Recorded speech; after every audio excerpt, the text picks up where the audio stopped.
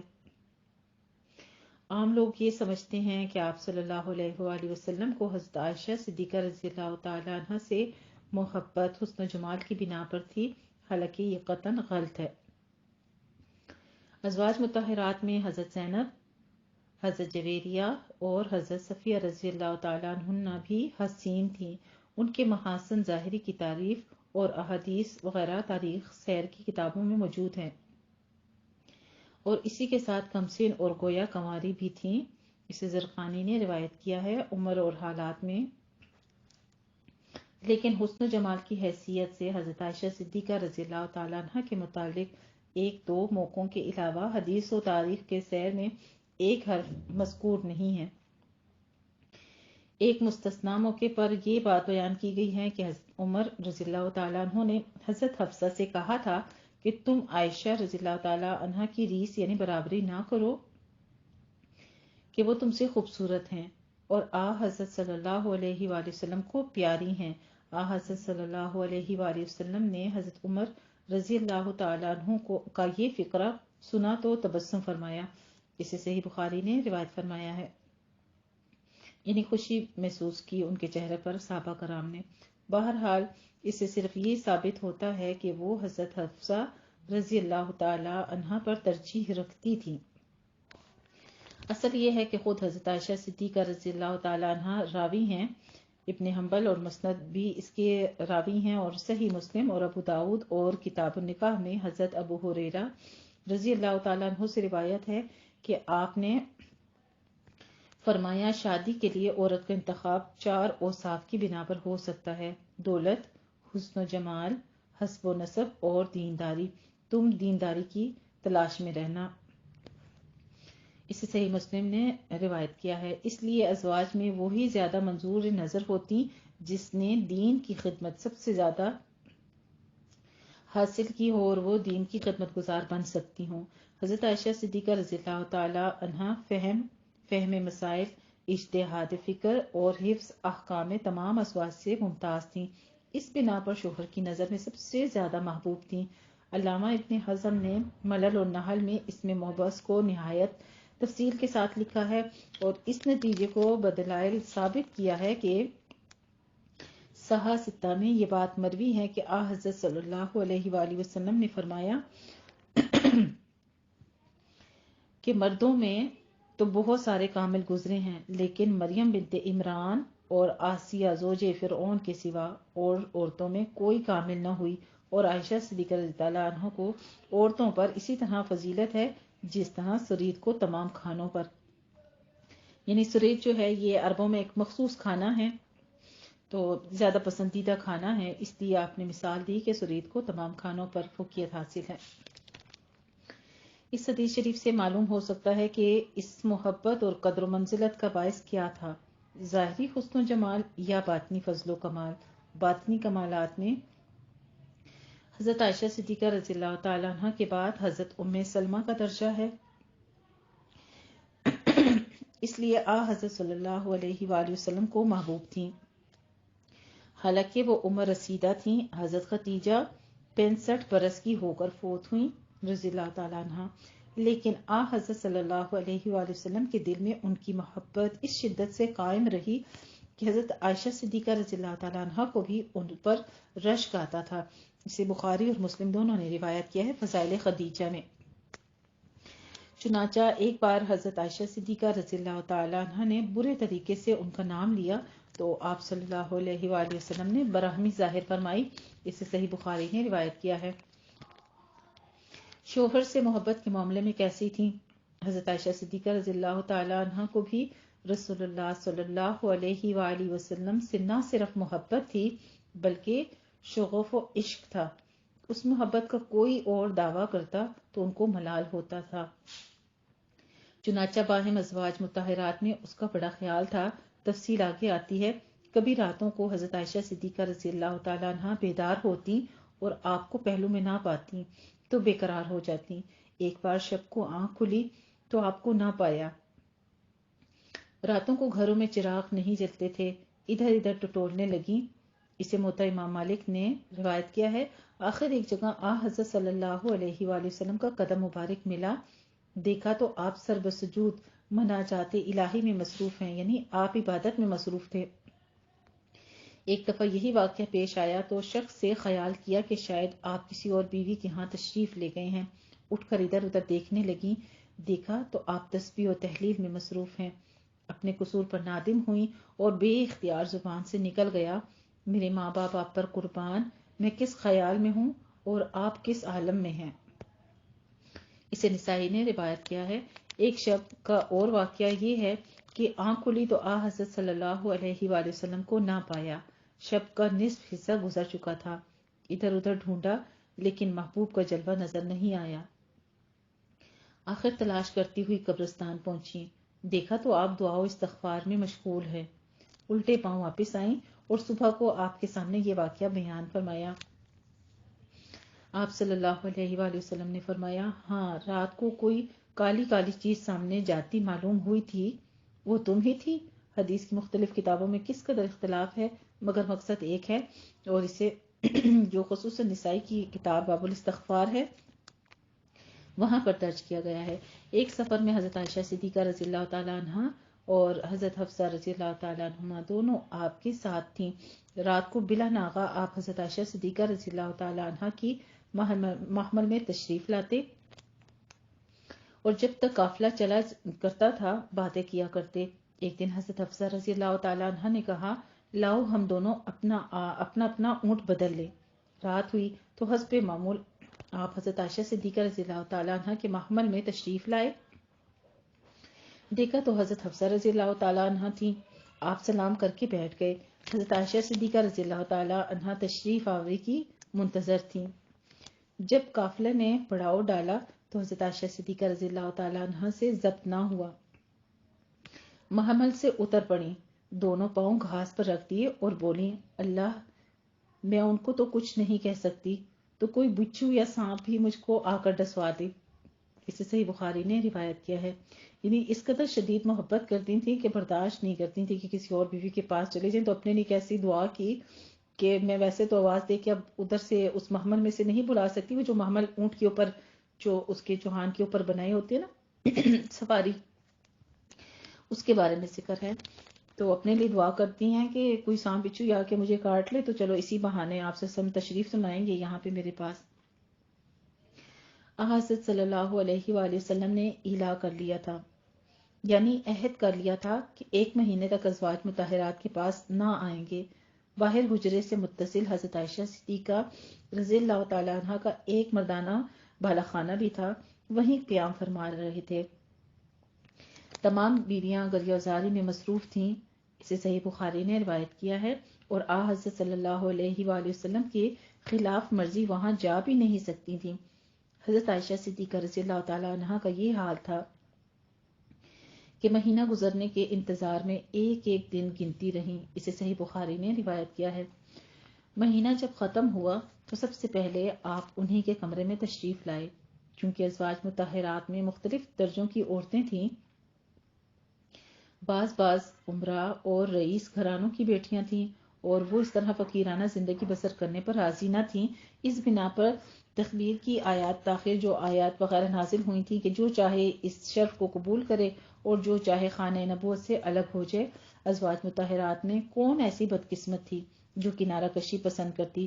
سب نے بخوشی اسی زندگی کو ترجیح دی، لیکن سب سے پہلے حضرت عائشہ صدیقہ رضی اللہ تعالیٰ عنہ نے ہی اس بات کے جواب کا ابتدا کی اور فضل تقدیم کے لیے منع کر دیا کہ یا رسول اللہ صلی اللہ علیہ وآلہ وسلم، میرا جواب کسی کو نہ بتائیے گا۔ اسے صحیح بخاری نے روایت کیا ہے۔ اس فکرے میں نسوانی فطرت کی جھلک نمایاں ہے، یعنی آگے سے بیان اس طرح سے کر دیا۔ آپ سے سب نے جب پوچھا کہ تم میرے ساتھ رہنا چاہو گی یا کہ آپ کو معلومات دے کر اور رخصت کر دیا جائے، تو انہوں نے کیا کہا کہ میں آپ کو ہی چنوں گی۔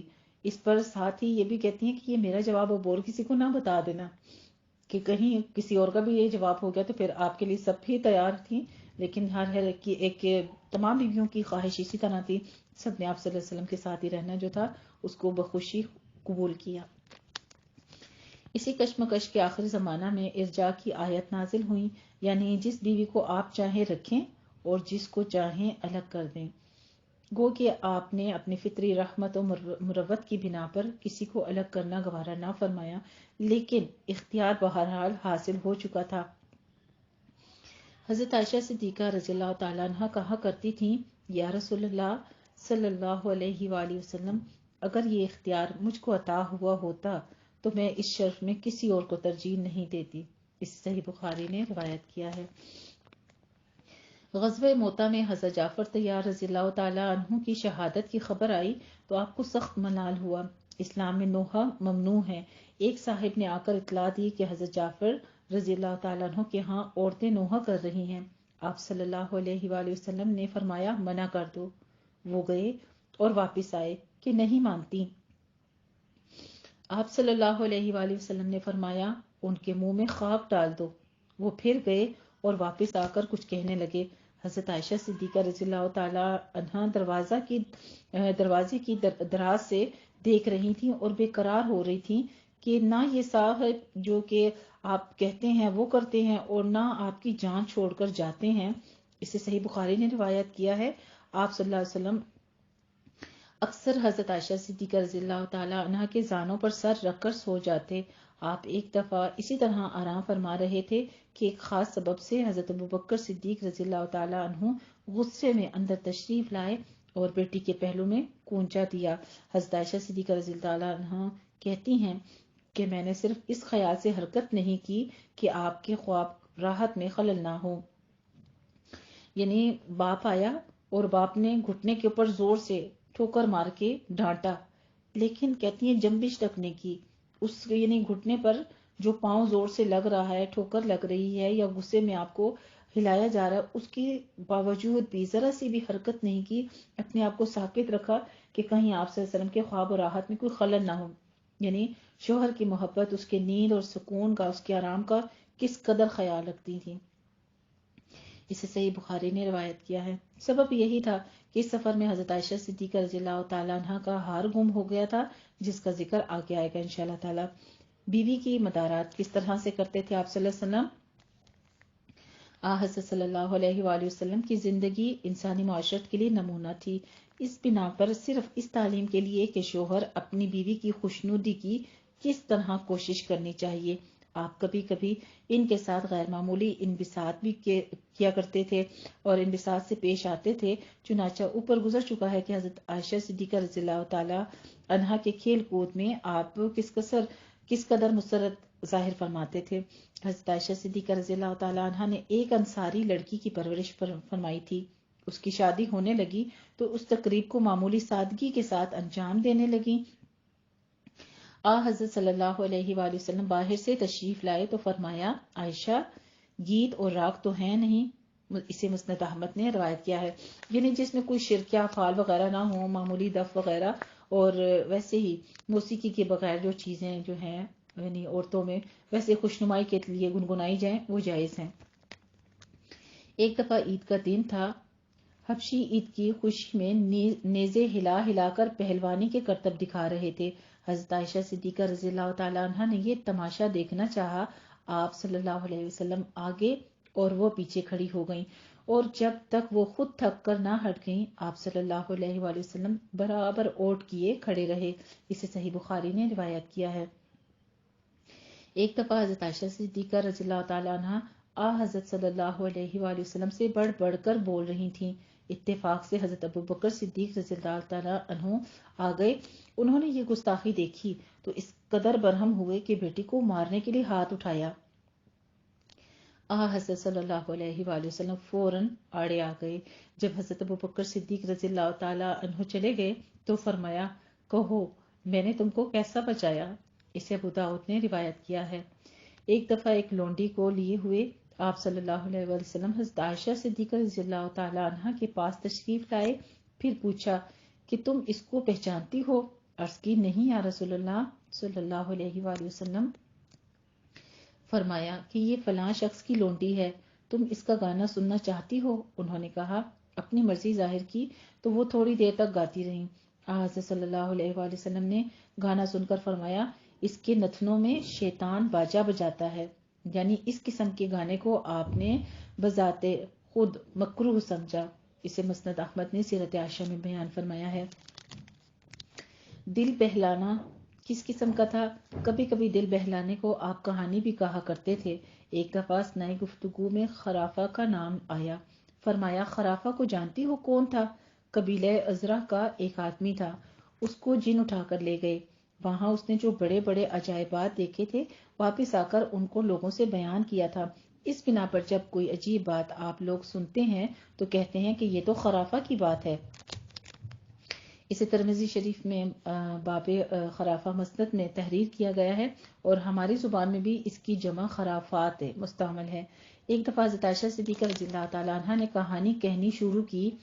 نسائی نے یہ کہانی خود حضرت صلی اللہ علیہ وآلہ وسلم کی طرف منسوب کی ہے. اس کہانی میں عبارت کی جو خوبی ہے اس کا بیان تو کہیں اور آئے گا. یہاں صرف نفس قصہ کا ترجمہ کیا جاتا ہے کہ عرب کا مذاق قائم رہے. ایک دن 11 سہیلیاں ایک جگہ مل کر بیٹھی تھیں. باہم طے پایا کہ ہر ایک اپنے اپنے شوہر کا حال بے کموں کاست کہہ سنائے. یعنی جس کے شوہر کا جو حال ہے تمام سہیلیاں بیٹھ جائیں اور سب اپنا اپنا حال بیان کر دیں. پہلی بولی میرا شوہر اونٹ کا وہ گوشت ہے جو کسی پہاڑ پر رکھا ہو. نہ میدان ہے کہ کوئی وہاں تک پہنچ جائے اور نہ گوشت ہی اچھا ہے کہ اس کو کوئی اٹھا لے جائے. دوسری نے کہا میں اپنے شوہر کا حال نہیں بیان کروں گی. اگر بیان کروں تو اس قدر لمبا ہے کہ ڈر ہے کہ کچھ چھوڑ نہ دوں اور اندر باہر کا سب حال نہ بتا دوں.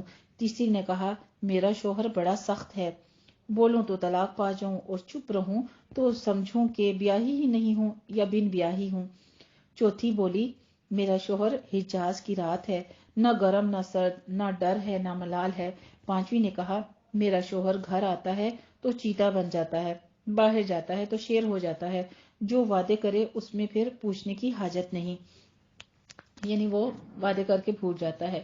چھٹی نے کہا کہ میرا شوہر ساتھ کھاتا ہے تو اکیلا چٹ کر جاتا ہے، پیتا ہے تو سب ہڑپ کر جاتا ہے، لیٹتا ہے تو سب خود اوڑھ لیتا ہے، کبھی دریافت حال کے لیے ہاتھ اندر نہیں کرتا. ساتویں نے کہا کہ میرا شوہر بیوقوف اور نامرد ہے، کبھی سر پھوڑ دے کبھی کچھ توڑ دے. آٹھویں نے کہا میرا شوہر چونے سے خرگوش یعنی نرم گداز اور سونگھنے میں کوسم ہے. نویں نے کہا میرے شوہر کا بڑا مکان ہے، امیر ہے، اس کی تلوار کا پرتلا لمبا ہے اور بلند و بالا ہے، اس کے چولہے میں راکھ کا ڈھیر ہوتا ہے. عرب میں یہ فیاضی کے بیان کا طریقہ ہے، یعنی فیاض ہے. 10ویں نے کہا میرا شوہر مالک ہے اور تم مالک کو کیا سمجھی، وہ ان سب سے بہتر ہے، ان کے اونٹوں کا بڑا گلہ ہے، وہ گھر میں پڑے رہتے ہیں، چرنے کو نہیں جاتے، اس خیال سے کہ اللہ جانے مہمان کس وقت آ جائے اور ان کو ذبح کرنے کی ضرورت پڑ جائے. باجے کی آواز سن لی تو سمجھ جاتے ہیں کہ موت کا دن آ گیا ہے، یعنی کوئی تقریب ہے، اس میں ذبح ہونا ہوگا. صحیح بخاری نے ان تمام باتوں کو روایت کیا ہے. 11ویں نے اپنی بڑی لمبی کہانی شروع کی. میرے شوہر کا نام ابو ذرا ہے. تم ابو ذرا کو کیا سمجھی؟ اس نے زیوروں سے میرے کان اور چربی سے میرے بازو بھر دیے ہیں، مسرت سے میرا دل خوش کر دیا. بکری والوں کے گھرانوں میں مجھے پایا، لیکن ہنہنانے والے گھوڑوں، بلبلانے والے اونٹوں، غلہ ملنے والے اور پھٹکنے والے مزدوروں میں لا کر مجھے رکھ دیا. بولتی ہوں تو کوئی برا نہیں کہتا، سوتی ہوں تو صبح کر دیتی ہوں، پیتی ہوں تو سب پی جاتی ہوں. بھی ذرا کیسی ہے؟ اس کے کپڑوں کی گٹھری بھاری اور اس کے رہنے کا گھر وسیع ہے. ابو ذرا کا بیٹا کیسا ہے؟ سوتا ہے تو ننگی تلوار معلوم ہوتا ہے، کھاتا ہے تو حلوان کا دست کھاتا ہے. ابو ذرا کی بیٹی کیسی ہے؟ والدین کی فرما بردار اور سوکن کے لیے رشک ہے. ابو ذرا کی لونڈی کیسی ہے؟ کہیں گھر کی کوئی بات باہر نہیں دہراتی، اناج کو فضول نہیں برباد کرتی، گھر کو کوڑا کرکٹ سے نہیں بھرتی. حضرت صلی اللہ علیہ وآلہ وسلم اب حضرت عائشہ صدیقہ رضی اللہ عنہا کی ان تمام سہیلیوں کی گفتگو سن رہے تھے. تحمل کے ساتھ بڑی دیر تک یہ کہانی سنتے رہے. پھر فرمایا عائشہ میں تمہارے لیے ویسا ہی ہوں جیسے ابو ذرا. ام ذرا کے لیے ہے، لیکن عین اسی وقت جب آپ اسی قسم کے لطف و محبت کی باتوں میں مصروف ہوتے، دفتن اذان کی آواز آتی، آپ اٹھ کھڑے ہوتے۔ حضرت عائشہ صدیقہ رضی اللہ تعالی عنہا بیان کرتی ہیں کہ پھر یہ معلوم ہوتا کہ آپ ہم کو پہچانتے ہی نہیں۔ اسے بخاری نے باب کیف اور اخوان میں درج کیا ہے، یعنی اس کے قریب قریب ایک اور حدیث شریف بھی ہے کہ حضرت صلی اللہ علیہ وسلم کس قدر حضرت عائشہ صدیقہ سے، یعنی ہر ایک بیٹھی جہاں پہ شوہر کی بارے میں ایسے الفاظ جو ہیں وہ ناپسند بھی کیے گئے ہیں، لیکن آپ کی محبت میں، بیوی کی ایسی طرف محبت میں اس قسم کی کہانیاں سننے کے لیے کتنی دیر تک بیٹھے ہوئے، اور پھر آخر میں سوال جس نے اپنے شوہر کی بہت زیادہ خوبیاں بیان کی، دولت اور اسباب اور ہر لحاظ سے، اولاد کے لحاظ سے، تو وہاں پہ سوال یہ کرتے ہیں کہ کیا میں بھی تمہارے لیے ایسا ہوں جیسے ابو ذرا کی بیوی ام ذرا کے لیے؟ تو وہاں پہ حضرت عائشہ صدیقہ نے ظاہر بات ہے آپ کی افضل جو ہے عزت بیان کی ہوگی۔ آپ صلی اللہ علیہ وسلم کے ساتھ کھانا کھانے کے بارے میں بیان فرمایا جاتا ہے کہ آپ اکثر حضرت عائشہ صدیقہ رضی اللہ تعالی عنہ کے ساتھ ایک دسترخوان پر بلکہ ایک ہی برتن میں کھانا کھاتے تھے۔ ایک دفعہ ایک ساتھ کھانا کھا رہے تھے کہ حضرت عمر رضی اللہ تعالی عنہ گزرے، آپ نے ان کو بھی بلا لیا اور تینوں نے ایک ساتھ کھانا کھایا۔ یعنی یہ جس وقت تک پردے کے احکام جاری نہیں تھے، اس سے پہلے کے احکام ہو سکتے ہیں، اس وقت تک پردے کا حکم نہیں آیا تھا۔ کھانے میں بھی محبت کا یہ عالم تھا کہ آپ وہی ہڈی چوستے جس کو حضرت عائشہ صدیقہ رضی اللہ تعالی عنہا چوستی تھیں، پیالے میں وہیں پر منہ رکھ کر پیتے تھے جہاں حضرت عائشہ صدیقہ رضی اللہ تعالی عنہا منہ لگاتی تھی۔ اسے مسند نے اور سنن ابو داؤد نے روایت کیا ہے۔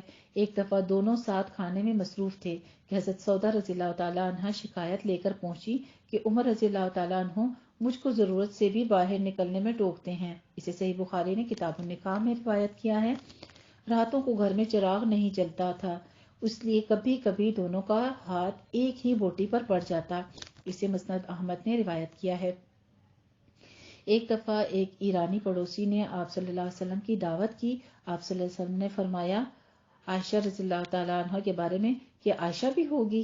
اس نے کہا نہیں، ارشاد ہوا تو میں قبول نہیں کرتا۔ یعنی جہاں پہ بیوی کو دعوت نہیں دی گئی وہاں سے خود بھی انکار کر دیا، حالانکہ آپ صلی اللہ علیہ وسلم کبھی بھی کسی کی دعوت سے انکار نہیں کرتے تھے۔ میزبان دوبارہ آیا اور پھر یہی سوال وہ جواب ہوا اور وہ واپس چلا گیا۔ تیسری دفعہ پھر آیا، آپ صلی اللہ علیہ وسلم نے پھر فرمایا عائشہ رضی اللہ عنہ کے بارے میں کہ عائشہ بھی اس دعوت میں ہے؟ عرض کی جی ہاں۔ اس کے بعد آپ صلی اللہ علیہ وسلم اور حضرت عائشہ صدیقہ رضی اللہ تعالی عنہ اس کے گھر تشریف لے گئے۔ یہ واقعہ غالباً ہجرت کے اولین سال میں ہوگا۔ محدثین بیان کرتے ہیں کہ آپ کے تنہا دعوت نہ قبول کرنے کی وجہ یہ تھی کہ اس روز خانہ نبوی میں فاقہ تھا، یعنی بیوی کو بھوکے چھوڑ کر اور خود آپ نے دعوت پر جانا مناسب نہیں سمجھا۔ آپ نے مروت اور لطف و اخلاق سے دور سمجھا کہ گھر میں بیوی کا بھوکا چھوڑ کر خود شکم سیر ہو جانا جو ہے یہ درست نہیں ہے۔ پڑوسی نے اس لیے 2 دفعہ انکار کیا۔ اس کے ہاں سامان ایک ہی آدمی کے لیے تھا۔ تیسری دفعہ کچھ سامان کر کے حاضر ہوا۔ فقہا نے اس حدیث شریف سے یہ نتیجہ اخذ کیا ہے کہ بے تکلف دوستوں سے انکار دعوت یا کسی اور مہمان کے بڑھانے کے لیے اصرار کرنا جائز ہے۔ یہ حدیث صحیح مسلم کتاب الاتمام میں ہے اور اسے نبی نے بھی دیکھا ہے۔ ہم سفری کے بارے میں فرماتے ہیں کہ سفر میں تمام ازواج تو ساتھ نہیں رہ سکتی تھی اور کسی کو خاص طور پر ترجیح دینا بھی خلاف انصاف تھا۔ اس بنا پر آپ صلی اللہ علیہ وآلہ وسلم سفر کے وقت قرعہ ڈالتے، جن کا نام آتا وہ شرف ہمراہی سے ممتاز ہوتی۔ اسے مسند عائشہ میں تحریر کیا گیا ہے۔ حضرت عائشہ صدیقہ رضی اللہ تعالی عنہا بھی متعدد سفروں میں آپ کے ساتھ رہی ہیں۔ غزوہ بنی مستلق میں ساتھ ہونا تو یقینی طور پر ثابت ہے۔ انہی میں وہ سفر بھی ہے جس میں حضرت عائشہ صدیقہ رضی اللہ تعالی عنہا اور حضرت حفصہ رضی اللہ تعالی عنہما کے اونٹ کے بدلنے کا واقعہ پیش آیا تھا۔ ایک اور ہم سفری کا واقعہ احادیث میں مذکور ہے جس میں حضرت عائشہ صدیقہ رضی اللہ تعالی عنہا دوڑی تھیں۔ غزوہ بنی المستلق میں کے سفر میں 2 عجیب واقعے پیش آئے اور دونوں میں اللہ تعالیٰ نے حضرت عائشہ صدیقہ رضی اللہ تعالی عنہ کو امتیاز و اشرف کے لازوال دولت بخشی۔ پہلے واقعے کا نتیجہ حکم تیمم کا نزول ہے یعنی جو تیمم کی آیت اتری ہے وہ بھی حضرت عائشہ صدیقہ رضی اللہ تعالیٰ عنہ کی وجہ سے ہوئی تھی، وہ سبب تھی. اور دوسرے واقعے میں معصوم اور پاک باز عورتوں کی برات کا قانون، جس میں حضرت عائشہ صدیقہ رضی اللہ عنہ کا واقعہ افق جو ہے اس کا ذکر ہے، اس میں برات کا قانون اتر آیا تھا. تفصیل آگے آئے گی انشاءاللہ تعالی. مسند احمد کی ایک اور روایت سے معلوم ہوتا ہے کہ حدیبیہ کے سفر میں بھی حضرت عائشہ صدیقہ رضی اللہ تعالی عنہ ہمراہ تھیں، اور حجۃ الوداع میں تو اکثر ازواج ساتھ تھیں، جن میں ایک یہ بھی تھیں. ساتھ دوڑنا، کھیلنا، بھاگنے کے بارے میں فرماتے ہیں کہ آپ کو شاہ سواری اور تیر اندازی کا بہت شوق تھا. صحابہ رضی اللہ تعالیٰ عنہم کو اس کی ترغیب دیتے تھے اور خود اپنے سامنے لوگوں سے اس کی مشق کراتے تھے. ایک غزوہ میں حضرت عائشہ صدیقہ رضی اللہ تعالیٰ عنہ رفیق سفر تھیں. تمام صحابہ رضی اللہ تعالیٰ عنہم کو آگے بڑھ جانے کا حکم دیا. حضرت عائشہ صدیقہ رضی اللہ تعالیٰ عنہ نے سے فرمایا، آؤ دوڑیں، دیکھیں کون آگے نکل جاتا ہے. یہ دبلی اور پتلی تھیں، آگے نکل گئیں. کئی سال کے بعد اسی قسم کا ایک اور موقع پھر آیا. حضرت عائشہ صدیقہ رضی اللہ تعالیٰ عنہ کہتی ہیں کہ اب میں بھاری ہو گئی تھی. اب کی بار حضرت صلی اللہ علیہ وآلہ وسلم آگے نکل گئے. فرمایا، عائشہ یہ اس دن کا جواب ہے. اسے سنن ابی داؤد نے روایت کیا ہے. ناز و انداز کے بارے میں فرماتے ہیں کہ دریائے محبت کی بہت سی لہریں عورت کی خالص نسوانی خصوصیات کے اندر پنہاں ہیں. ناز و انداز عورت کی فطرت ہے. اس قسم کے واقعات جو احادیث میں مذکور ہیں، لوگ ان کو قابل تقلید سمجھتے ہیں. وہ اس کو بھول جاتے ہیں کہ ایک بیوی اپنے شوہر سے باتیں کر رہی ہے. چنانچہ اس قسم کے جو چند واقعات صحاح میں ہیں وہ اسی حیثیت کے ہیں، اور ان کو اسی نظر سے پڑھنا اور سمجھنا چاہیے. یعنی کسی غلط سینس میں ان حدیث مبارکوں کو نہیں لینا چاہیے، کیونکہ یہ کسی حکمت کے تحت بتائی گئی ہیں. فرماتی ہیں کہ جب یہ حکم اترا کہ اگر کوئی عورت اپنے آپ کو پیغمبر کے حوالے کر دے، یعنی مہر معاف کر کے زوجیت میں داخل ہو تو جائز ہے، تو مجھے غیرت آئی کہ کیا کوئی عورت ایسا بھی کر سکتی ہے. لیکن جب ارجاء کی آیت اتری جس میں آپ صلی اللہ علیہ وسلم کو اختیار دیا گیا تھا کہ آپ جس بیوی کو چاہیں اپنے پاس بلائیں یا اس کے پاس رات گزاری، اور جس کو چاہیں نہ بلائیں، تو میں نے کہا کہ آپ کا اللہ دیکھتی ہوں کہ آپ کی ہر خواہش کو جلد پوری کرتا ہے. اسے صحیح بخاری نے روایت کیا ہے. حضرت عائشہ صدیقہ رضی اللہ تعالیٰ عنہا کے اس قول کا منشا نعوذ باللہ اعتراض نہیں تھا، بلکہ بیوی کا محبوبانہ انداز تھا. وہ ناز و انداز میں یہ جواب دیا کرتی تھی. خواص امت کے نزدیک حضرت عائشہ صدیقہ رضی اللہ تعالیٰ عنہ کے قول کا مطلب اور ہے، اور وہ یہ ہے کہ اللہ تعالیٰ اپنے محبوب کی خواہشوں کو بھی پورا فرما دیتا ہے، اور اس سے مقصود اس کی جمیعت خاطر ہوتی ہے تاکہ وہ دل جمی سے اپنے کام میں لگا رہے. لیکن حضرت صلی اللہ علیہ وآلہ وسلم کا معمول اس اجازت الہی کے بعد بھی یہی رہا. آپ ہر روز ازواج سے باری کی اجازت طلب فرما لیا کرتے تھے. اسے صحیح بخاری نے روایت کیا ہے، اور اس کی تفسیر جو ہے وہ سورہ احزاب میں بھی موجود ہے. آپ صلی اللہ علیہ وسلم حضرت خدیجہ رضی اللہ تعالی عنہا کو اکثر یاد کیا کرتے تھے، جس سے دوسری مدعی محبت بیویوں کو تکلیف ہوتی تھی. ایک بار آپ اسی طرح ان کا تذکرہ فرما رہے تھے کہ حضرت عائشہ صدیقہ رضی اللہ تعالی عنہا بول اٹھیں، یا رسول اللہ صلی اللہ علیہ وآلہ وسلم، آپ کیا اس بڑھیا کا ذکر بار بار چھیڑا کرتے ہیں؟ اللہ نے آپ کو اس سے اچھی بیویاں دی ہیں. آپ صلی اللہ علیہ وآلہ وسلم نے فرمایا، مجھ کو اللہ نے اسی سے اولاد دی ہے. اسے صحیح بخاری نے باب الختیجہ میں فضل ختیجہ میں روایت کیا ہے. یہ روایت مسند ابن حنبل میں اس طرح ہے کہ ایک دفعہ حضرت صلی اللہ علیہ وآلہ وسلم نے حضرت خدیجہ رضی اللہ تعالی عنہا کی تعریف شروع کی اور بہت دیر تک تعریف فرماتے رہے. حضرت عائشہ صدیقہ رضی اللہ تعالی عنہا کہتی ہیں کہ مجھے اس پر رشک آیا تو میں نے کہا، یا رسول اللہ صلی اللہ علیہ وآلہ وسلم، آپ قریش کی بوڑھیوں میں سے ایک بوڑھی عورت کا جس کے ہونٹ لال تھے اور جس کو مرے ہوئے ایک زمانہ ہو چکا ہے، اتنی دیر سے اتنی تعریفیں فرما رہی ہیں. آپ کو اس سے بہتر بیویاں اللہ نے دی ہیں. یہ سن کر حضور صلی اللہ علیہ وآلہ وسلم کے چہرے کا رنگ بدل گیا. پھر فرمایا، یہ میری وہ بیوی تھی کہ جب لوگوں نے میرا انکار کیا تو وہ ایمان لائی.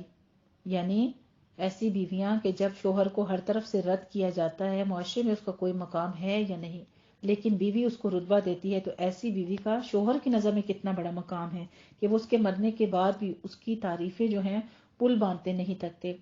تو وہ اس وقت ایمان لائی تھی، اور جب لوگ مجھے جھٹلا رہے تھے اس نے میری تصدیق کی، اور جب لوگ مجھے اپنی امداد سے محروم کر رہے تھے تو اس نے اپنی دولت سے میری غمخواری کی، اور اس سے اللہ تعالیٰ نے مجھے اولاد عطا کی، جبکہ دوسری بیویوں سے اولاد سے مجھے محروم رکھا۔ اسے مسند ابن حنبل نے روایت کیا ہے۔ ایک دفعہ حضرت عائشہ صدیقہ رضی اللہ تعالیٰ عنہ کے سر میں درد تھا۔ حضرت صلی اللہ علیہ وآلہ وسلم کا مرض الموت شروع ہو رہا تھا۔ آپ صلی اللہ علیہ وسلم نے فرمایا کہ اگر تم میرے سامنے مرتی تو میں تم کو اپنے ہاتھ سے غسل دیتا اور اپنے ہاتھ سے تمہاری تجہیز و تکفین کرتا۔ یعنی معلوم یہ ہوتا ہے کہ شوہر بھی اپنی بیوی کو غسل دے سکتا ہے ایسی کنڈیشن میں کہ جب وہ اور عورتیں موجود نہ ہوں غسل دینے کے لیے۔ تو جو ہمارے عام معاشرے میں روایت ایک کر دی گئی ہے کہ بیوی آدمی کے لیے اور عورت اپنے آدمی کے لیے اور آدمی عورت کے لیے نامحرم ہو جاتے ہیں اور ہاتھ بھی نہیں لگا سکتے، تو ان باتوں کا کوئی دلیل ثبوت وغیرہ موجود نہیں ہے، جبکہ یہ بات یہاں پہ وضاحت کرتی ہے کہ ایسا بھی کرنا جائز ہے۔ تمہارے لیے دعا کرتا، عرض کی یا رسول اللہ صلی اللہ علیہ وآلہ وسلم، آپ میری موت مناتے ہیں؟ اگر ایسا ہو جائے تو آپ اسی حجرے میں نئی بیویاں لا کر رکھیں گے۔ حضرت صلی اللہ علیہ وآلہ وسلم نے یہ سن کر تبسم فرمایا۔ اسے صحیح بخاری نے روایت کیا ہے۔ کہیں سے کوئی قیدی گرفتار ہو کر آیا اور وہ حضرت عائشہ صدیقہ رضی اللہ تعالیٰ عنہ کے حجرے میں بند تھا۔ یہ ادھر عورتوں سے باتیں کر رہی تھی، وہ ادھر لوگوں کو غافل پا کر نکل بھاگا۔ آپ صلی اللہ علیہ وسلم تشریف لائے اور گھر میں قیدی کو نہ پایا، دریافت کیا تو واقعہ معلوم ہوا۔ غصے میں فرمایا تمہارے ہاتھ کٹ جائیں۔ پھر باہر نکل کر صحابہ کرام رضی اللہ عنہم کو خبر کی، وہ گرفتار ہو کر آیا۔ آپ صلی اللہ علیہ وسلم جب اندر تشریف لائے تو دیکھا کہ حضرت عائشہ صدیقہ رضی اللہ تعالیٰ عنہ اپنے ہاتھوں کو الٹ پلٹ کر دیکھ رہی ہیں۔ پوچھا عائشہ کیا کرتی ہو؟ عرض کی دیکھتی ہوں کہ کون سا ہاتھ کٹے گا۔ آپ متاثر ہوئے اور دعا کے لیے ہاتھ اٹھائے۔ اسے مسند احمد نے تحریر کیا ہے۔ ایک دن درپردہ عرض کیا یا رسول اللہ صلی اللہ علیہ وآلہ وسلم، اگر دو چراگاہیں ہوں، ایک اچوتی اور دوسری چری ہوئی، تو آپ کس میں اونٹ پر چرانا پسند فرمائیں گے؟ جواب دیا پہلی۔ اسے صحیح بخاری نے باب النکاح میں روایت کیا ہے۔ یہ اس بات کی طرف اشارہ تھا کہ بیویوں میں صرف حضرت عائشہ صدیقہ رضی اللہ تعالی عنہا ہی ایک قواری تھی۔ افق کے واقعے میں جس کا ذکر آگے آئے گا، جب وہی سے حضرت عائشہ صدیقہ رضی اللہ تعالی عنہا کی برات ظاہر ہوئی تو ماں نے کہا بیٹی اٹھو اور اپنے شوہر کے قدم لو، یعنی اس کی طرف چل پڑو۔ تنگ کر بولی میں اپنے اللہ کے سوا جس نے میری برات ظاہر کی کسی اور کی شکر گزاری نہیں کروں گی۔ آپ نے ایک مرتبہ ارشاد فرمایا کہ عائشہ جب تم مجھ سے خوش رہتی ہو یا ناراض ہوتی ہو تو مجھ کو پتہ لگ جاتا ہے، ناراض ہوتی ہو تو ابراہیم کے اللہ کی قسم، اور خوش ہوتی ہو تو محمد کے اللہ کی قسم کھاتی ہو۔ عرض کی یا رسول اللہ صلی اللہ علیہ وآلہ وسلم، صرف زبان سے نام چھوڑ دیتی ہوں۔ اسے صحیح بخاری نے روایت کیا ہے۔ آگے ایک بک کا ذکر کیا جا رہا ہے، لائف آف محمد میں مارگیولوس نے اسی واقعے کو ان الفاظ میں لکھا ہے کہ جب محمد ان کو صلی اللہ علیہ وآلہ وسلم عائشہ رضی اللہ تعالیٰ عنہ کو ناراض کرتے تو وہ ان کو پیغمبر اللہ کہنے سے انکار کر دیتی تھیں اور ان کی وحی پر سخت نکتہ چینی کرتی تھیں۔ یورپ کی عربی دانی، راستگوئی اور مذہبی بے تعصبی کی یہ کتنی اچھی مثال ہے۔ خدمت گزاری کے معاملے میں کیسی تھیں؟ گھر میں اگرچہ خادمہ موجود تھیں لیکن حضرت عائشہ صدیقہ رضی اللہ تعالیٰ عنہ اپنا کام خود کیا کرتی تھی اور آپ صلی اللہ علیہ وآلہ وسلم کا کام بھی خود اپنے ہاتھ سے انجام دیتی تھی۔ اسے بخاری کے باب الادب میں تحریر کیا گیا، اسے بخاری میں بھی واقع افق کے بارے میں بتاتے ہیں کہ خود آٹا بھی گوندتی تھیں، کھانا بھی خود پکاتی تھیں، بستر اپنے ہاتھ سے بچھاتی تھیں۔ اسے صحیح بخاری اور ابو داؤد نے روایت کیا ہے۔ ترمذی میں بھی عام ازواج کا ذکر موجود ہے۔ وضو کا پانی خود لا کر رکھتی تھیں۔ اسے مسند احمد نے روایت کیا ہے۔ اور آپ قربانی کے لیے جو اونٹ بھیجتے اس کے لیے خود قلادہ بٹتی تھیں۔ حضرت صلی اللہ علیہ وآلہ وسلم کے سر میں اپنے ہاتھ سے کنگھا کرتی تھیں۔ اسے صحیح بخاری نے روایت کیا ہے۔ جسم مبارک میں عطر مل دیتی تھیں۔ آپ کے کپڑے اپنے ہاتھ سے دھوتی تھیں۔ اسے صحیح بخاری نے باب الغسل اور ابو داؤد نے بھی روایت کیا ہے۔ سوتے وقت مسواک اور پانی سرہانے رکھتی تھیں۔ اسے مسند احمد نے روایت کیا ہے۔ مسواک کو صفائی کی غرض سے دھویا کرتی تھیں۔ ابو داؤد نے اس کو روایت کیا ہے باب طہارہ میں، اور گھر میں آپ کا کوئی مہمان آتا تو مہمانی کی خدمت انجام دیتی تھیں، یعنی شوہر کے کسی مہمان کے اوپر ناک منہ نہیں چڑھاتی تھیں۔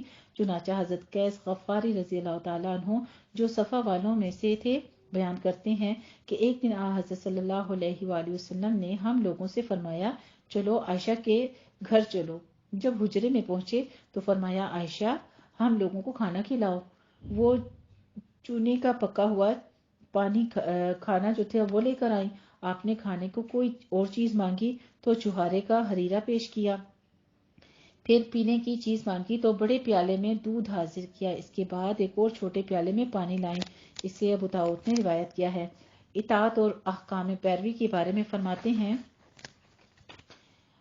بس یہ ہمارا چھوٹا سا ٹاپک رہ گیا ہے احکام اور اطاعت کے بارے میں کہ اطاعت گزاری کے معاملے میں کیسی تھی۔ بیوی کا سب سے بڑا جوہر شوہر کی اطاعت اور فرما برداری ہے۔ حضرت عائشہ صدیقہ رضی اللہ تعالیٰ عنہ نے 9 برس کی شب و روز کی طویل صحبت میں آپ کی کسی حکم کی کبھی مخالفت نہیں کی، بلکہ انداز و اشارہ سے بھی کوئی بات ناگوار سمجھی تو فوراً ترک کر دی۔ ایک دفعہ حضرت عائشہ صدیقہ رضی اللہ تعالیٰ عنہ نے بڑے شوق سے دروازے پر ایک مصور پردہ لٹکا دیا، یعنی جس پر تصویریں تھیں۔ آپ نے اندر داخل ہونے کا قصد کیا تو پردے پر نظر پڑی، فوراً تیوری پر بل پڑ گئی۔ حضرت عائشہ صدیقہ رضی اللہ تعالیٰ عنہ یہ دیکھ کر سہم گئیں، عرض کی یا رسول اللہ صلی اللہ علیہ وآلہ وسلم قصور معاف، مجھ سے کیا خطا سرزد ہوئی؟ فرمایا جس گھر میں تصویریں ہوں فرشتے داخل نہیں ہوتے۔ یہ سن کر حضرت عائشہ صدیقہ رضی اللہ تعالیٰ عنہ نے فوراً پردہ چاک کر ڈالا اور اس کو مصرف میں لے آئیں، یعنی اور کسی چیزوں میں استعمال میں کر دیا جو کہ اسراف کی چیزوں میں سے تھیں۔ اسے صحیح بخاری نے روایت کیا ہے۔ ایک صحابی نے ولیمے کی دعوت کرنی تھی لیکن گھر میں سامان نہ تھا۔ آپ صلی اللہ علیہ وآلہ وسلم نے فرمایا جاؤ عائشہ رضی اللہ تعالیٰ عنہ کے گھر جاؤ اور جا کر کہو غلے کی ٹوکری بھیج دیں۔ انہوں نے حضرت عائشہ صدیقہ رضی اللہ تعالیٰ عنہ کو آ کر پیغام سنایا۔ اسی وقت حضرت عائشہ صدیقہ رضی اللہ تعالیٰ عنہ نے پوری ٹوکری اٹھوا دی، یعنی کس قدر اطاعت گزار تھیں۔ گھر میں جس طریقے سے شوہر کا جو حکم ہے ذرا آپ دیکھیں کہ ایک سے دوسری بات یا حجتیں آگے سے بیان نہیں کی، بلکہ جیسا کہا گیا ایک بار سننے کے بعد اس کے فوراً اطاعت کی، اور گھر میں شام کو کھانے کو بھی کچھ نہیں رہا۔ شوہر کی زندگی میں تو شاید بہت سی عورتیں اس صف میں حضرت عائشہ صدیقہ رضی اللہ تعالیٰ عنہ کی حریف تکلیفیں دیکھتی ہیں، لیکن اصلی اطاعت تو بیڑیوں کے کٹ جانے کے بعد بھی اپنے آپ کو قیدی بنائے رکھنا ہے، یعنی شوہر کی وفات کے بعد بھی اس کے ایک ایک حکم کی تعمیل اسی طرح کی جائے جس طرح اس کی زندگی میں کی جاتی ہے۔ اوپر گزر چکا ہے کہ حضرت صلی اللہ علیہ وآلہ وسلم نے حضرت رضی اللہ تعالیٰ عنہ کو فیاضی کی تعلیم دی تھی، اور اس کا اثر یہ تھا کہ وہ مرتے دم تک اس فرض سے غافل نہ رہیں۔ یہ بھی بیان ہو چکا ہے کہ انہوں نے جہاد کی اجازت چاہی تھی تو حضرت صلی اللہ علیہ وسلم نے فرمایا تھا کہ عورتوں کا جہاد حج ہے۔ اس حکم کے سننے کے بعد وہ اس کی پابندی اس شدت سے کرتی تھی کہ ان کا کوئی سال شاید ہی حج سے خالی جاتا تھا۔ اسے صحیح بخاری نے حج النساء میں روایت کیا ہے۔ ایک دفعہ ایک شخص نے ان کی خدمت میں کچھ کپڑا اور کچھ نقد روپیہ بھیجا، پہلے واپس کر دیا، پھر لوٹا کر قبول فرمایا، اور فرماتی ہیں کہ ایک بات یاد آ گئی۔ مسند احمد نے اسے روایت کیا ہے، ایک دفعہ عرفہ کے دن روزہ سے تھی، گرمی اس قدر شدید تھی کہ سر پر پانی کے چھینٹے دیے جا رہے تھے۔ کسی نے مشورہ دیا کہ روزہ توڑ دیجیے۔ فرمایا کہ جب حضرت صلی اللہ علیہ وآلہ وسلم سے سن چکی ہوں کہ عرفہ کے دن روزہ رکھنے سے سال بھر کے گناہ معاف ہو جاتے ہیں تو میں روزہ کیسے توڑ سکتی ہوں۔ اسے مسند احمد نے جلد میں روایت کیا ہے اپنی 6 میں۔ رسول اللہ صلی اللہ علیہ وآلہ وسلم کو چاشت کی نماز پڑھتے دیکھ کر وہ بھی برابر چاشت کی نماز پڑھا کرتی تھیں، اور فرماتی تھیں کہ اگر میرے باپ بھی قبر سے اٹھ کر آئیں اور منع کریں تو میں نہ مانوں، یعنی نوافل چاشت کبھی ترک نہ کروں۔ اسے مسند احمد نے روایت کیا ہے۔ ایک دفعہ ایک عورت نے آ کر پوچھا کہ ام المومنین مہندی لگانا کیسا ہے؟ جواب دیا میرے محبوب کو اس کا رنگ پسند لیکن بو پسند نہیں تھی، حرام نہیں، تم چاہو تو لگا لو۔ باہم مذہبی زندگی آپ صلی اللہ علیہ وسلم کے ساتھ کیسی گزری؟ حضرت عائشہ صدیقہ رضی اللہ تعالیٰ عنہ کی۔ حضرت عائشہ صدیقہ رضی اللہ تعالیٰ عنہ کا گھر ایک پیغمبر کا خلوت کدہ تھا، یہاں نہ دولت اور تمول کا سامان تھا اور نہ اس کو اس کی پرواہ تھی۔ اسلام دین و دنیا کا جامع ہے۔ گزشتہ ابواب میں زندہ دلی کے جو مناظر آتے تھے وہ صرف انسانی فطرت کے تماشا گاہ تھے۔ خلوت کدہ نبوت کو اب واقعات ذیل کی روشنی میں دیکھ لیجئے ذرا، یعنی اس کو اب اس طریقے سے دیکھیے کہ مذہبی زندگی ان کی کس طرح بسر ہو رہی تھی۔ حضرت عائشہ صدیقہ رضی اللہ تعالی عنہا فرماتی ہیں آپ کا معمول تھا کہ جب گھر میں تشریف لاتے تو کسی قدر بلند آواز سے یہ الفاظ دہراتے۔ عربی میں بھی 7 حدیث شریف لکھی ہے، میں آپ کو ٹرانسلیشن اس کی بتاتی ہوں وقت مختصر ہونے کی وجہ سے، کہ آدم کے بیٹے کی ملکیت میں اگر دولت و مال سے بھرے ہوئے 2 میدان ہوں تو وہ تیسرے کی ہرس کرے گا، اس کی ہرس کے منہ کو صرف مٹی بھر سکتی ہے۔ اللہ سبحانہ وتعالیٰ فرماتا ہے کہ ہم نے دولت کو اپنی یاد دلانے اور مسکینوں کی مدد کرنے کے لیے پیدا کیا ہے۔ جو اللہ کی طرف لوٹے تو اللہ بھی اس کی طرف لوٹے گا۔ ان الفاظ کی روزانہ تکرار سے مقصود یہ تھا کہ تمام اہل بیت کو دنیا کی بے ثباتی اور دولت کا ہیج ہونا یا اس کی طرف سے ہٹانا تھا۔ عشاء پڑھ کر آپ حجرے میں داخل ہوتے، مسواک کر کے فوراً سو رہتے، پچھلے پہر بیدار ہوتے، تہجد کی نماز ادا فرماتے۔ اسے مسند احمد نے روایت کیا ہے۔ جب رات آخر ہوتی یعنی رات کا آخری حصہ ہوتا تو حضرت عائشہ صدیقہ رضی اللہ تعالی عنہا کو اٹھاتے اور وہ اٹھ کر آپ صلی اللہ علیہ وسلم کے ساتھ نماز میں شریک ہو جاتی اور وتر ادا کرتی۔ جب صبح کا سپیدہ نمودار ہو جاتا تو آپ صلی اللہ علیہ وسلم صبح کی سنت پڑھ کر کروٹ لیٹ جاتے اور حضرت عائشہ صدیقہ رضی اللہ عنہا سے باتیں کرتے تھے۔ اسے صحیح مسلم نے روایت کیا اور بخاری شریف نے بھی۔ پھر فریضہ صبح کے لیے باہر نکلتے۔ کبھی رات بھر آپ صلی اللہ علیہ وسلم اور رسول اللہ صلی اللہ علیہ وسلم دونوں عبادت الہی میں مشغول رہتے۔ حضرت صلی اللہ علیہ وآلہ وسلم امام ہوتے، وہ مقتدی ہوتی۔ حضرت صلی اللہ علیہ وآلہ وسلم سورہ بقرہ، سورہ آل عمران اور سورہ نساء وغیرہ لمبی لمبی صورتیں پڑھتے۔ جہاں اللہ سے ڈرنے والی کوئی آیت آتی اللہ کی پناہ چاہتے، جب کوئی رحمت و بشارت کا موقع آتا اللہ سے اس کی آرزو کرتے۔ اسی طرح یہ پر اثر روحانی منظر تمام رات قائم رہتا، یعنی ہسبینڈ وائف دونوں کو اکٹھے نماز پڑھنے کی بھی ان احادیث مبارکہ میں تلقین کی جا رہی ہے کہ اکٹھے عبادت میں بھی مشغول ہو سکتے ہیں۔ غیر معمولی اوقات میں مثلاً کسوف وغیرہ کی حالت میں جب آپ صلی اللہ علیہ وسلم نماز کے لیے کھڑے ہوتے یہ بھی ساتھ کھڑی ہو جاتی۔ حضرت صلی اللہ علیہ وآلہ وسلم مسجد میں جماعت کو نماز پڑھاتے، یہ اپنے حجرے میں کھڑی ہو کر اقتدا کر لیتی تھیں۔ اسے صحیح بخاری نے روایت کیا ہے۔ نماز پنجگانہ اور تہجد کے علاوہ حضرت صلی اللہ علیہ وآلہ وسلم کو دیکھ کر چاشت کی نماز پڑھا کرتی تھیں۔ اسے مسند احمد نے روایت کیا ہے۔ اکثر روزے رکھا کرتی تھیں۔ کبھی وہ اور رسول اللہ صلی اللہ علیہ وآلہ وسلم دونوں مل کر ایک ساتھ روزے رکھتے اور رمضان کے آخری عشرے میں حضرت صلی اللہ علیہ وآلہ وسلم مسجد میں اعتکاف کرتے تھے۔ کبھی حضرت عائشہ صدیقہ رضی اللہ تعالیٰ عنہ بھی اس فرض میں شریک ہو جاتی تھیں۔ مسجد کے صحن میں خیمہ نصب کرا لیتی، صبح کی نماز پڑھ کر حضرت صلی اللہ علیہ وآلہ وسلم تھوڑی دیر کو وہاں آ جاتے۔ سن 11 ہجری میں حج کے لیے بھی ساتھ ہی گئی تھیں۔ حج اور عمرہ دونوں کی نیت کی تھی، لیکن زمانہ مجبوری سے وہ طواف سے معذور ہو گئیں تو ان کو اس قدر صدمہ ہوا کہ رونے لگی۔ حضرت صلی اللہ علیہ وآلہ وسلم یعنی جو حیض کے دن تھے وہ شروع ہو گئے تھے تو اس وجہ سے وہ ساتھ میں طواف وغیرہ نہیں کر سکی تھی۔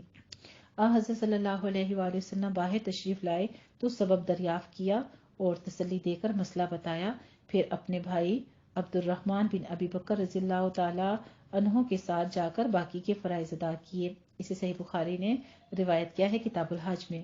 گھر میں فرائض نبوت کے بارے میں فرماتے ہیں تعلقات زن و شوہر کا یہ آخری عنوان ہے۔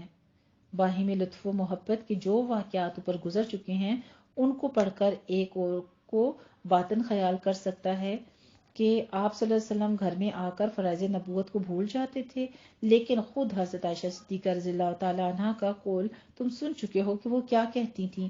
فرماتی تھیں کہ آپ باتوں میں مشغول ہوتے، دفعتاً اذان ہوتی آپ اٹھ جاتے، پھر یوں معلوم ہوتا کہ ہم بالکل انجان ہیں، وہ ہم کو پہچانتے بھی نہیں۔ آپ نے غزوہ تبوک سے جب فاتحانہ مراجعات فرمائیں تو حضرت عائشہ صدیقہ رضی اللہ تعالی عنہا نے خوشی میں خیر مقدم کے طور پر ایک باتصویر نقش نگار پردہ آویزاں کیا۔ حضرت صلی اللہ علیہ وآلہ وسلم نے جب دروازے پر قدم رکھا چہرے کا رنگ متغیر ہو گیا۔ عرض کی یا رسول اللہ قصور معاف، کیا خطا ہوئی؟ ارشاد ہوا کہ عائشہ، ہم کو اللہ نے اینٹ اور مٹی کی آرائش کے لیے دولت نہیں دی ہے، یعنی اینٹ اور مٹی کے گھروں کے اوپر اس قسم کی نمود و نمائش جو ہے وہ بت وغیرہ یا تصویر وغیرہ وہ جائز نہیں ہے۔ لیکن ایک اور چیز یہاں پہ دیکھنے کو یہ بھی ملتی ہے کہ کس قدر یعنی شوہر کے چہرے کی تاثر جو ہے اس کو بھی وہ امپریس ہوتی ہیں اور اس کا بھی وہ تکلیف محسوس کرتی ہیں، اور فوراً ہی اس چیز کو دور کرنے کی کوشش کرتی ہیں کہ سبب کیا ہے جو شوہر کی ناراضگی کا سبب بنا ہے، تو اس چیز کو فوراً دور کرنے کی کوشش کرتی ہیں ماشاءاللہ سے۔ ایک شب آپ حضرت عائشہ صدیقہ رضی اللہ تعالیٰ عنہ کے پاس تشریف لائے اور پھر چپ کے اٹھ کر ایک سمت کو روانہ ہوئے۔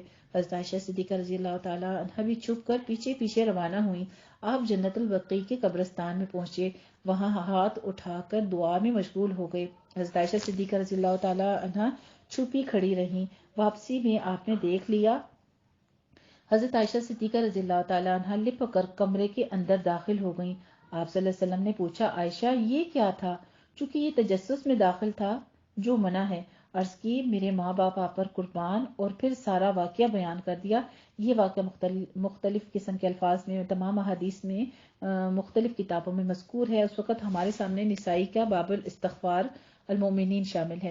ایک دفعہ حضرت عائشہ صدیقہ رضی اللہ تعالیٰ عنہ نے ایک یہودی کو جس نے آپ کو موت کی بد دعا دی تھی سختی سے جواب دیا، تو رحمت عالم صلی اللہ علیہ وآلہ وسلم نے فرمایا، عائشہ، اللہ مہربان ہے، وہ نرمی کو پسند کرتا ہے، نرمی سے وہ دیتا ہے جو سختی سے نہیں دیتا اور نہ کسی اور طرح دیتا ہے۔ اسے صحیح مسلم نے روایت کیا ہے۔ گو کہ ریشم اور سونے کا استعمال اسلام میں عورتوں کے لیے مباح ہے، لیکن چونکہ دنیا کی آرائشی تکلیفات سے آپ کو طبعاً نفرت تھی، اس بنا پر آپ اپنے گھر میں اتنی حشمت کا اظہار بھی ناپسند تھا۔ ایک مرتبہ حضرت عائشہ صدیقہ رضی اللہ تعالیٰ عنہ نے سونے کے کنگن پہنے۔ آپ صلی اللہ علیہ وسلم نے فرمایا، میں تم کو اس سے بہتر تدبیر نہ بتاؤں؟ تم ان کنگنوں کو اتار دو اور چاندی کے 2 کنگن بنوا کر ان پر زعفران کا رنگ چڑھوا دو۔ نسائی نے اسے روایت کیا ہے۔ حضرت عائشہ صدیقہ رضی اللہ تعالیٰ عنہ روایت کرتی ہیں کہ حضرت صلی اللہ علیہ وآلہ وسلم نے ہم کو 5 چیزوں سے منع فرمایا: ریشمی کپڑے، سونے کے زیور، سونے اور چاندی کے برتن، سرخ نرم گدے اور کتان آمیز ریشمی کپڑے۔ یعنی یہ امہات المومنین تھیں تو ان کے لیے یہ جو عام اگر امت میں جو چیزیں دستیاب نہ ہوں، یہ اس لیے ان کو بھی منع فرما دی تھی۔ میں نے عرض کی، اگر تھوڑا سا سونا ہو جس میں مشک باندھا جائے تو کچھ مذائقہ ہے؟ فرمایا نہیں، چاندی کو تھوڑی زعفران سے رنگ لیا کرو۔ اسے مسند نے روایت کیا ہے۔ عورتوں کے لیے ریشمی کپڑے اور سونے کے زیور گو کہ دوسری احادیث سے جائز ہیں، لیکن شاید خاص ازواج مطہرات رضی اللہ تعالیٰ عنہن کے لیے اس کو پسند نہیں فرمایا گیا، یا یہ کہ ان میں زیادتی اور غلو کو پسند نہیں فرمایا گیا۔ گھر میں ہمیشہ ہر واقعے پر اخلاقی نصائح کی تعلیم دیا کرتے تھے۔ اس کی متعدد مثالیں اوپر گزر چکی ہیں۔ ایک دفعہ حضرت عائشہ صدیقہ رضی اللہ تعالیٰ عنہ نے اپنے ہاتھ سے آٹا پیسا، اس کی ٹکیاں پکائیں۔ حضرت صلی اللہ علیہ وآلہ وسلم باہر سے تشریف لائے تو نماز میں مشغول ہو گئے۔ حضرت عائشہ صدیقہ رضی اللہ تعالیٰ عنہ کی آنکھ لگ گئی، ایک پڑوسن کی بکری آ کر ان کو کھا گئی۔ حضرت عائشہ صدیقہ رضی اللہ عنہ دوڑی کہ بکری کو ماریں۔ آپ نے روکا کہ عائشہ، ہمسائے کو تکلیف نہ دو۔ اسے امام بخاری نے روایت کیا ہے۔ عرب میں سوز سمار کھانے کا دستور تھا، لیکن آپ اس کو پسند نہیں فرماتے تھے۔ ایک بار کسی نے اس کا گوشت تحفے میں بھیجا، آپ نے نہیں کھایا، اور حضرت عائشہ صدیقہ رضی اللہ تعالی عنہا نے کہا، یا رسول اللہ صلی اللہ علیہ وآلہ وسلم، محتاجوں کو نہ کھلا دوں؟ فرمایا کہ جس کو تم خود کھانا پسند نہیں کرتی دوسروں کو بھی نہ کھلایا کرو۔ اسے مسند احمد نے روایت کیا ہے۔ الحمدللہ رب العالمین۔ یہ تھا ہمارا آج کا موضوع، جو کہ اب تک حضرت عائشہ صدیقہ رضی اللہ تعالی عنہا کا حضور صلی اللہ علیہ وسلم کی زوجہ مطہرہ ہونے کے حوالے سے اب تک درج تھا۔ اللہ سبحانہ تعالی ہم سب کو ان تمام باتوں پر جو ہم نے دیکھا ہے، جو ہم نے سنا ہے، جو ہم نے پڑھا ہے، ان تمام چیزوں پر ہمیں بھی عمل کرنے کی توفیق عطا فرمائے، اور اپنے شریک حیات کے ساتھ، اپنے زندگی کے ازواج کے ساتھ اسی طرح سے نرمی اور خوش اخلاقی اور تعاون کی زندگی بسر کرنے کی توفیق عطا فرمائے۔ جہاں جس مرحلے میں ہم اپنے آدمیوں کے ساتھ کسی قسم کی کمی بیشی، اللہ سبحانہ تعالیٰ اس کو دور فرمائے۔ اور سب سے بہترین چیز آج کی جو مجھے لگی وہ یہ کہ جو مرد و زن ہے یعنی میاں بیوی کا آپس میں جو زیادہ اتفاق ہے اور زندگی محبت جو ہے یہ اللہ سبحانہ تعالیٰ کی طرف سے ڈالی گئی ہے، اور ان کا ایمان کے حال پر قائم رہنا جو ہے یہ اللہ کی بہت بڑی نعمت ہے۔ اللہ سبحانہ تعالیٰ ہم سب کو اسی طرح ایمان کی حالت میں اپنے گھروں میں خوش نصیب زندگی عطا فرمائے، دنیا اکبر کے ایمان کے ساتھی بنائے رکھے، آمین یا رب العالمین۔ وآخر دعوانا الحمد للہ رب العالمین۔ جزاکم اللہ احسن الجزاء۔